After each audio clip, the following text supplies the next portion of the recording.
이사야 선지자는 우시야, 요담, 아하스, 히스기야 네 대에 걸친 그 네 명의 왕이 통치하는 동안 하나님의 말씀을 대언하였습니다. 때로는 하나님의 심판을 강렬히 선포하며 이스라엘 백성의 죄를 낱낱이 파헤쳤고, 때로는 평화의 나라가 도래할 것을 예언하며 소망을 품기도 했습니다.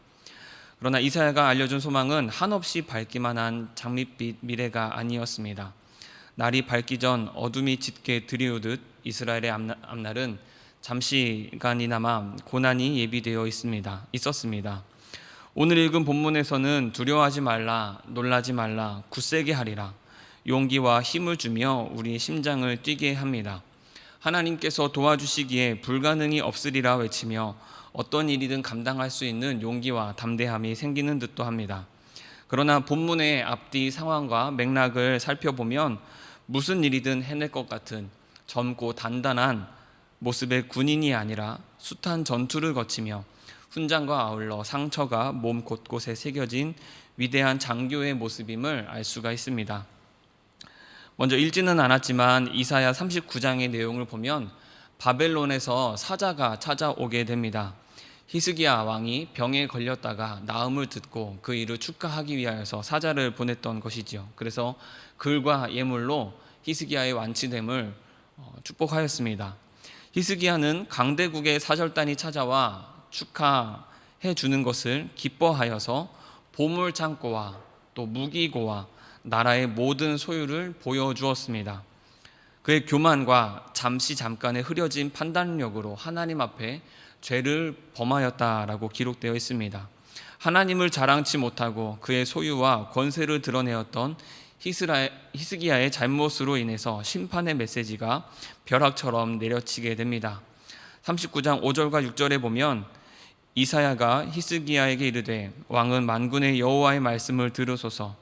보라, 날이 이르리니 내 집에 있는 모든 소유와 내 조상들이 오늘까지 쌓아둔 것이 모두 바벨론으로 옮긴 바 되고 남을 것이 없으리라. 여호와의 말이니라. 조상들이 오늘까지 쌓아두었던 모든 것들이 바벨론으로 옮겨지게 된다라고 하나님께서 말씀하셨고, 그것을 지금 이사야 선지자가 대언하고 있는 것입니다. 모든 소유가 옮겨진다는 것은 무엇입니까? 다 빼앗기게 된다라는 것이죠. 다 강탈당하게 된다라는 것입니다. 침략을 당하고 주권을 빼앗기고 포로가 될 운명이 기다리고 있음을 뜻하는 것입니다. 나라가 망하게 된다는, 수탈당한다는 충격의 메시지를 듣습니다. 히스기야가 바벨론 사절단에게 모든 보물과 무기고와 재산과 소유를 보여주었던 이 사건은 실제로 유다 왕국이 멸망하기까지 120년 앞선 일입니다. 지금 하나님께서는 120년 후에 심판이 있게 될 것을 이사야 선지자를 통하여 말씀하고 계십니다. 120년이라는 시간이 하나님께는 잠깐일 수 있으나 사람에게는 4대가 흘러가는 짧지 않은 시간이지요. 혹시라도 하나님께서 마음을 돌이키시지 않을까, 하나님께서 하신 말씀을 다시 거두어 누리시지 않을까라고 기대할 수도 있었을 법합니다. 그러나 하나님께서는 경거망동하시거나 손바닥을 뒤집듯 말을 바꾸는 분이 결코 아니십니다. 이미 실행하기로 결정하셨다면 반드시 이루시는 분입니다. 그것이 비록 자녀에게, 사랑하는 자녀에게, 백성에게 고통으로 다가온다 할지라도 말입니다. 이미 심판이 예언되었습니다. 이스라엘에게 가장 심각한 타격은 성전에 있었습니다. 그들은 선민사상, 즉 하나님께서 우리 민족을 택하셨다라는 특별한 의식을 갖고 있었지요. 그 주변에 애굽과 바벨론과 아수르라는 참으로 강대한 여러 강대국들의 틈바구니 속에 있었지만 여호와께서 우리와 함께 하시니 우리야말로 위대하고 가장 강하다라고 외치던 백성이었습니다. 그 사상의 중심에는 언약궤와 성전이 자리하고 있는데 그 성전이 무너지고 파괴될 미래가 눈앞에 놓여 있는 것입니다. 이사야의 메시지를, 나라가 망하고 성전이 파괴된다는 메시지를 들은 백성의 심정이 어떠했겠습니까? 하나님께서 우리를 버리셨구나, 우리에게 치욕과 수모와 조롱밖에는 남지 않은 껍데기 인생이 준비되어 있구나 라고 좌절하였을 것입니다. 정체성이 무너지고 삶의 의미가 사라질 수도 있겠지요. 제가 전혀 다른 모습으로 받아들이겠지만 어떤 이들은 그렇지 않을 것이다. 저 이사야가 하나님을 전혀 모른 채, 하나님의 말씀을 전혀 모른 채 자기 생각을 말하는 것이구나라는 반응도 있었겠지만, 또 어딘가에서는 이제 큰일 났구나, 하나님께서 우리를 버리셨구나라고 암담하게 낙담하여서 상심하였을 백성들도 있었을 것입니다. 우리는 하나님의 그런 메시지를 들을 때가 있습니까? 사실 우리 주변에는 하나님께서 우리에게 너희는 앞으로 심판을 당할 것이다 라는 말을 들을 경우는 그다지 많지 않은 것 같습니다. 그러나 우리 실제 삶을 들여다보면 때로 우리가 낙담할 때가 있지요. 우리 미래를, 계획을, 계산기를 두드려 보았는데 대체 이 일이 될 수 있을까? 내가 생각한 일이 될 수 있을까? 우리 자녀가 앞으로 잘 될 수 있을까? 우리 사업장이 내가 생각한 것처럼 잘 흘러갈 수 있을까? 그런데 경제가 흘러가는 것을 보니, 이 세계가 흘러가는 것을 보니, 그리고 점점 나에게 들려오는 소식들이 너무나도 가슴 아픈 일로, 또한 감당하기 어려운 일로 다가올 때 우리는 마음이 무너지는 때가 있지 않은가 싶습니다. 제가 어렸을 적의 일입니다. 제가 구체적으로 어떠한 잘못을 했는지 기억은 나지 않지만 제가 어떤 잘못을 범했습니다. 제가 어머니에게 전화상으로 그런 이야기를 말씀을 드렸는데 어머니께서 굉장히 서슬이 퍼렇게 날카로운 목소리로 너 무릎 꿇고 있어 라고 말씀을 하셨습니다. 굉장히 큰 목소리로 우렁차게 너 무릎 꿇고 있어 라고, 너 가면 가만 안 두겠다라는 그런 말씀을 들었을 때 저 혼자 집에서 우두커니 있으면서 어머니를 기다리는 제 심정은 어떠했겠습니까? 마치 종말이 다가온 것 같았겠지요. 이제 어머니가 집에 돌아오는 시간이 가까우면 가까울수록 어떻게 하나, 나는 이제 죽었구나 라는, 수명이 단축되는 것 같은 기분을 느낀 적이 있었습니다. 또한 제가 3학년 때인가 4학년 때의 일로 기억을 하는데 시험을 봤었습니다. 근데 평소보다 시험을 많이 못 봤습니다. 그래서 빨간 줄이 많이 그어졌고 또 제 이름 석자 위에 참 보기 안 좋은 점수가 적혀져 있었습니다. 이거 분명히 어머니께 보여드리면, 엄마에게 보여주면 정말 혼날 것 같은데, 그래서 어린 마음에 어떻게 했을까요? 시험지를 그냥 버렸습니다. 사람들이 잘 다니지 않는 곳에 시험지를 버리고 나서 어머니 다 알고 계셨어요. 너 시험 잘 봤어? 했는데 시험지 못 받았다라고 했습니다. 근데 당연히 3학년이 하는 거짓말이 얼마나 잘 준비가 되어 있겠습니까? 금방 들통나고 말았지요. 너 가서 빨리 다시 시험지 가져와 라고 하셨습니다. 다시 제가 시험지 버린 장소로 갔는데 제발, 그때 비가 왔었거든요. 비에 젖어서 다 찢겨져서 없어지길 바랬습니다. 그래서 갔는데 시험지가 어떻게 되어 있었을까요? 조금 적긴 했지만 고스란히 제 점수까지 그대로 너무나 선명하게 보일 수 있도록 놓여 있었습니다. 그걸 들고 집으로 돌아가는데 발걸음이 떨어졌을까요? 발걸음이 떨어지질 않는 겁니다. 거짓말을 한 데다가 시험도 못 본 데다가 이거 엄마에게 가져가면 분명히 나는 이제 죽었구나, 너무나 발길이 떨어지지 않았던, 그렇게 느리게 걸어본 적이 없었던 것 같습니다. 지금은 이렇게 웃으며 이야기할 수 있지만 당시 그 어린 10살 남짓 되는 어린아이로서는 참 너무나 견디기 힘든 순간이었던 것 같습니다. 우리에게 그러한 일이 있지 않습니까?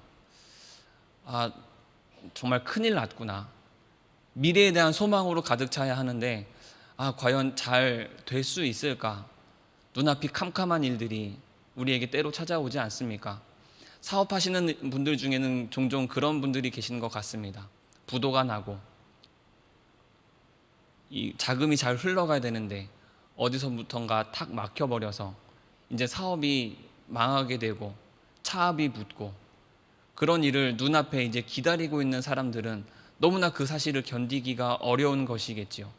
또한 여러 일이 있을 수 있습니다. 우리는 사업의 일뿐만이 아니라 가정적으로도, 우리 자녀와 관련해서도, 혹은 우리 아이에게 어떠한 병이 걸렸을 때 앞으로 이 일을 어떻게 해야 되나, 내가 이 일을 어떻게 헤쳐나가야 되나 라는 고심과 번뇌가 우리를 찾아올 때가 있지 않나 싶습니다. 이스라엘 백성들에게, 유다 백성들에겐 하나님의 메시지가 그와 같지 않았겠습니까? 우리 이제 민족이 망하는 것인가? 우린 앞으로 어떻게 살아가야 하는가? 하나님께서 우리를 버리시는 것인가? 하나님께서 실제로 바벨론을 도구로 들어서 유다를 치셨지요.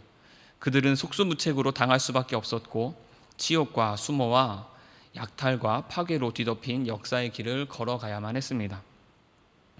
39장에 그 히스기야와 유다 왕국의 심판이 선포되고 10여 년 뒤에 오늘 읽은 본문의 말씀이 다시 한번 선지자 이사야의 입을 통하여 전달이 됩니다. 8절입니다. 그러나 나의 종 너 이스라엘아, 내가 택한 야곱아, 나의 벗 아브라함의 자손아. 하나님께서 이스라엘을 향하여 뭐라 말씀하십니까? 내가 택하였다라고 말씀하십니다. 또한 나의 벗이라고, 나의 친구라고 말씀하십니다. 나의 종이라고, 내가 너의 주인이다, 내가 너를 책임질 너의 주인이다 라고 하나님께서 말씀하고 계십니다. 여전히 하나님께서 이스라엘 백성을 사랑하고 계시고 나의 가장 소중한 친구라고 말씀해주고 계시는 것입니다. 하나님께서는 이미 심판을 말씀하셨습니다. 하나님께서 말씀하신 바는 반드시 이루시는 분이십니다. 이스라엘 백성들은 바벨론에게 멸망되는 심판이 기다리고 있으나 그럼에도 불구하고 이스라엘이 망할지라도 여전히 백성들은, 그 하나님의 자녀들은 여전히 계속하여서 자녀로 남아 있을 것이라는 하나님의 메시지인 것입니다. 9절입니다. 내가 땅 끝에서부터 너를 붙들며 땅 모퉁이에서부터 너를 부르고 내게 이르기를 너는 나의 종이라, 내가 너를 택하고 싫어하여 버리지 아니하였다 하였노라. 땅 끝에 있다 할지라도, 땅 모퉁이에 있다 할지라도 그곳이 어디에 있든 나는 너희들을 찾아낼 것이라는 하나님의 말씀입니다. 너를 찾아내고 내가 너를 품을 것이다. 너를 싫어하여 버리지 아니하였다. 결코 너를 버리지 아니할 것이고 내 손에 꼭 붙들고 있을 것이다. 너를 놓치지 않을 것이다. 하나님 말씀하십니다. 10절에 보면 두려워하지 말라, 내가 너와 함께함이라. 놀라지 말라, 나는 내 하나님이 됨이라. 내가 너를 굳세게 하리라. 참으로 너를 도와주리라. 참으로 나의 의로운 오른손으로 너를 붙들리라. 하나님께서 붙들어 주심을 계속하여서 반복적으로 강조하며 이스라엘 백성들이 잊혀지지 않을 만큼 강한 메시지로 선포하고 계신 것입니다. 그렇다면 하나님께서는 정말로 이스라엘 백성들을 놓치지 않으시는 것일까요? 정말 하나님께서는 바벨론의 포로로 잡혀가는 그 백성들을 가만두지 않으시고 계속하여서 찾으시고 품으시고 안아주시는 분이실까요? 역사적인 이야기를 한번 살펴보도록 하겠습니다. 이스라엘 백성들은 바벨론이라는 왕국에 의해 멸망이 되었습니다. 바벨론의 느부갓네살 왕에 의해서 시드기야 왕은 두 눈이 뽑혔습니다. 여호야긴 왕도 잡혀가고 시드기야 왕도 잡혀가고 수많은 백성들이 바벨론으로 포로로 잡혀갔습니다. 그렇게 이스라엘이라는 역사는 끝이 난 것 같았지요. 그런데 하나님께서 이스라엘 백성 가운데 행하신 놀라운 일들이, 그 기록들이 성경에는 나와 있지 않지만 역사적인 사실을 보면은 우리가 찾아볼 수가 있습니다.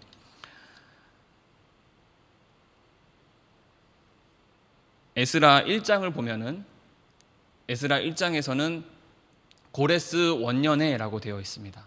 고레스 왕은 바벨론의 왕이 아니라 페르시아의 왕입니다.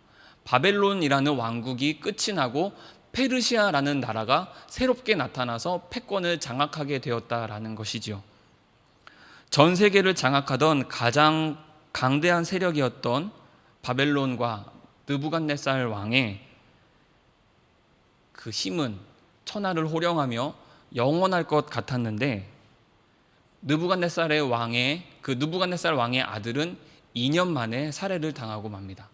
그리고 연이어 나타나는 왕들도 신하들의 반란과 암살을 당하게 됩니다. 그렇게 혼란을 겪다가 페르시아에서 고레스라는 사람이 나타나서 그가 점점 세력을 넓혀 나가다가 이제 바벨론과 함께 전쟁을 해야 되는데 고레스 왕이 바벨론으로 쳐들어갔는데, 그렇다면 굉장히 강한 두 나라가 전쟁을 펼치게 되니까 피가 난무하고 처절한 죽음이 펼쳐지는 피의 향연이 나타나지 않았겠습니까? 하지만 그런 어마어마한 수십 년을 걸친 전쟁이 일어난 것이 아니라 고레스 왕은 바벨론 제국으로 무혈 입성하였다라고 역사적 기록을 보면 나타나고 있습니다. 고레스 왕이 바벨론을 점령하기 위해서 그 성으로 들어가려고 하는데 그 나라 바벨론 백성들이 스스로 문을 열고 고레스 왕을 환영하였다라는 것입니다. 어서 와서 우리를 다스려 주세요라고 하며 전쟁 하나 없이 고레스 왕이 바벨론을 무너뜨리고 점령하게 되었다라는 것이죠. 그런데 그 고레스 왕이 바벨론을 점령하였을 때가 언제인가? 하나님께서 말씀하신 이스라엘 백성들의 포로 기간이 70년째 되는 해였던 것입니다. 하나님께서는 70년 동안 너희가 포로로 있으리라라고 말씀을 하셨습니다. 그렇다면 그 70년의 기간 동안 하나님께서는 아무것도 안 하시다가 이스라엘 백성들을 이제 기간이 만료되었으니 너희 나라로 돌아가라 라는 명령을 듣고 포로 기간이 끝난 것이 아니라 하나님께서는 그 70년의 세월 동안 이스라엘 백성들이 보이지 않는 곳에서 그 수많은 왕들, 강대국들의 왕들에게 직접 개입하셔서 그들이 수많은 혼란을 겪게 하시고 또한 고레스라는 한 사람이 나타나게 하셔서 그가 바벨론을 무혈 입성하여서 이스라엘 백성들을 이제는 너희 나라로 돌아가 너희 성벽을 재건하고 너희 성전을 재건하라 라는 입이 그 메시지가 나오도록 하나님께서 모든 상황을 주관하셨다라는 것입니다. 그래서 오늘 읽은 말씀에 보면 11절과 12절을 보면 보라 내게 노하던 자들이 수치와 욕을 당할 것이요 너와 다투는 자들이 아무것도 아닌 것 같이 될 것이며 멸망할 것이라. 여러분 이 말씀이 정말 사실로 이루어진 것입니까? 하나님께서 실제로 이 예언의 말씀을 이루어 주셨던 것입니다. 내게 노하던 자들, 너를 점령하던 자들이 수치와 욕을 당하게 될 것이요 아무것도 아닌 것 같이 될 것이라 멸망할 것이라 하나님께서 말씀하셨는데 그대로 고스란히 이루어져서 페르시아의 고레스라는 왕이 나타나 바벨론을 멸망시킨 것 아니겠습니까? 12절에도 내가 찾아도 너와 싸우던 자들을 만나지 못할 것이요 너를 치는 자들은 아무것도 아닌 것 같고 허무한 것 같이 되리라. 하나님께서 의로운 오른손으로 너를 붙들리라 그 말씀이 어떤 말씀인지 깨닫게 하셨습니다. 내가 너를 도우리라. 내가 너와 함께하리라. 너는 나의 종, 내가 택한 나의 벗이라. 너를 버리지 아니하고 싫어하지 아니한다라는 말씀이 어떤 말씀인지 70년 후에 이스라엘 백성들은 그 말씀을, 그 은혜를 깨닫게 되었습니다. 13절입니다. 이는 나 여호와 너희 하나님이 내 오른손을 붙들고 내게 이르기를 두려워하지 말라. 내가 너를 도우리라 할 것임이니라. 하나님께서 우리를 도우신다 말씀하고 계십니다. 하나님께서 우리를 일으켜 세워주실 것을 그 약속의 말씀을 우리에게 선포하고 계십니다.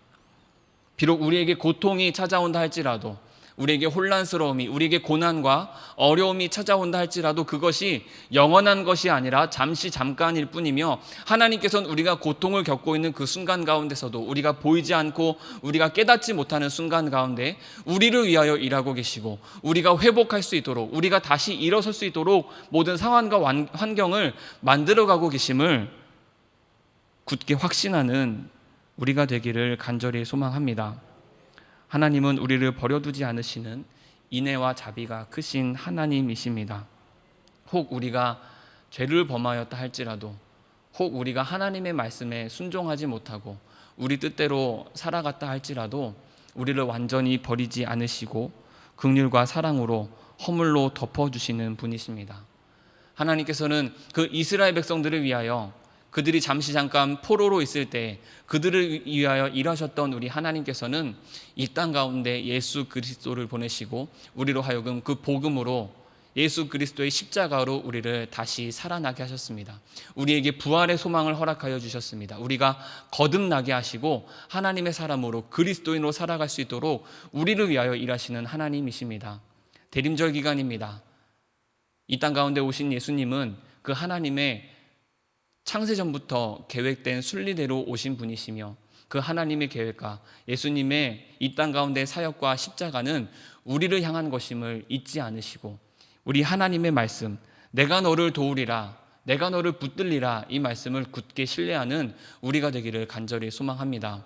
하나님께서는 이 땅 가운데 예수님을 보내주셨습니다. 우리를 위하여 일하셨고 우리에게 가장 나은 환경과 우리가 회복할 수 있는 가장 좋은 상황을 우리에게 베풀어 주셨습니다. 우리에게 어떠한 어려움이 온다 할지라도 결국에는 일하시는 하나님께서 우리를 회복하시고 우리를 온전케 하여 주실 것을 믿습니다. 그 하나님의 의로운 오른손을 붙들며 날마다 믿음으로 담대하게 나아가는 저와 여러분 되시기를 간절히 소망합니다. 기도하겠습니다.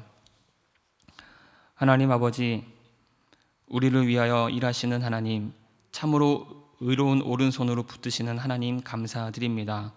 우리에게 때로 어려움과 고난이 찾아온다 할지라도 그것이 우리에게 영원한 것이 아니라 종래에는 결국에는 우리를 붙드시고 우리를 회복시키시는 하나님의 은혜의 약속을 허락하여 주심에 감사드립니다.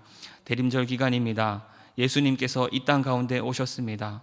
고통받는 우리들, 억압받고 어둠 가운데 있는 우리를 위하여 이 땅에 독생자 아들을 보내신 우리 하나님, 그 아들을 보내기 위하여서 수많은 일들을, 수많은 계획을 우리가 헤아릴 수 없는 그 지혜로 온 세상을 다스리시는 하나님, 그 하나님의 약속을 믿으며 예수님을 보내신 우리 하나님께서 우리 가운데 복음을 보내시고 은혜를 보내시고 우리 삶의 힘과 능력을 주의 오른손을 허락하여 주셔서 우리 삶은 날마다 은혜 가운데 가득 차게 되고 날마다 살아나게 됨을 믿습니다. 하나님의 약속을 믿고 날마다 담대하게 나아가는 우리 모든 성도들 되게 하여 주시옵소서. 감사드리며 예수님의 이름으로 기도하옵나이다. 아멘.